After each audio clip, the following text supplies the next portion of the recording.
నమ్మిక యొక్క శక్తి. ప్రియమైనవారలారా, ఈరోజు మనం మార్కు సువార్తలోని ఒక ప్రత్యేకమైన భాగాన్ని ధ్యానించబోతున్నాం. ఇది ఒక తండ్రి యొక్క వేదన, శిష్యుల యొక్క నిస్సహాయత మరియు అన్నిటికీ మించి యేసుక్రీస్తు యొక్క అపారమైన శక్తిని మన కళ్లకు కట్టే ఒక దృశ్యం. ఒక తండ్రి తన కుమారుడితో యేసు ప్రభు వద్దకు వస్తాడు. ఆ కుమారుడు మూగదయ్యం పట్టినవాడు. ఆ దయ్యం ఎప్పుడు పడితే అప్పుడు ఆ బాలుణ్ణి కింద పడద్రోస్తుంది. వాడు నురుగు కక్కుతాడు, పండ్లు కొరుకుతాడు, మూర్ఛపోతాడు. ఒక తండ్రిగా ఆ దృశ్యాన్ని చూడటం ఎంత బాధాకరంగా ఉంటుందో ఒక్కసారి ఊహించండి.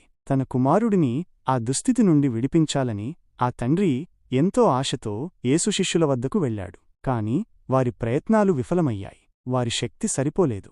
నిస్సహాయ స్థితిలో ఉన్న ఆ తండ్రి యేసు ప్రభువును కలుసుకుంటాడు. తన బాధను వివరిస్తాడు. అప్పుడు యేసు ఒక ముఖ్యమైన మాట అంటారు. విశ్వాసములేని తరమువారలారా, నేను ఎంతకాలము మీతోనుందును, ఎంతవరకు మిమ్మును సహింతును?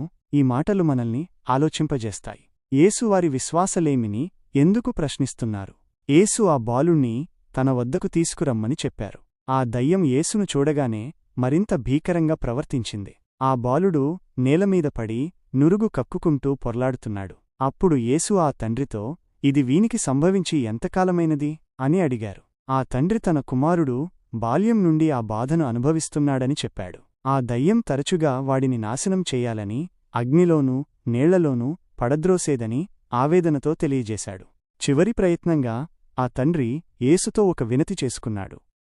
ఏమైనను నీవలననైతే మామీద కనికరపడి మాకు సహాయము చేయుము. ఇక్కడ మనం ఒక కీలకమైన విషయాన్ని గమనించాలి. ఆ తండ్రికి యేసు శక్తిమీద సంపూర్ణమైన నమ్మకం లేదు. నీవలననైతే అనే మాట అతని సందేహాన్ని సూచిస్తుంది. అందుకు యేసు ఒక గొప్ప సమాధానమిచ్చారు. నమ్ముట నీవలననైతే నమ్మువానికి సమస్తమును సాధ్యమే. ఈ మాటలు విశ్వాసం యొక్క శక్తిని ఎంత గొప్పగా చాటుతున్నాయో చూడండి. మనకు కొంచెం నమ్మకమున్నా అది అద్భుతాలు చేయడానికి దారితీస్తుంది. యేసు మాటలు విన్న వెంటనే ఆ తండ్రి హృదయం కదిలిపోయింది.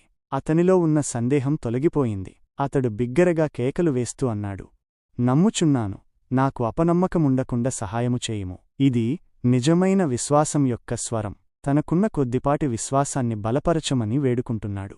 యేసు ఆ పరిస్థితిని గమనించారు. చుట్టూ జనం గుంపుగా వస్తున్నారు. ఆయన ఆ మూగవైన చెవిటి దయ్యాన్ని గద్దించారు.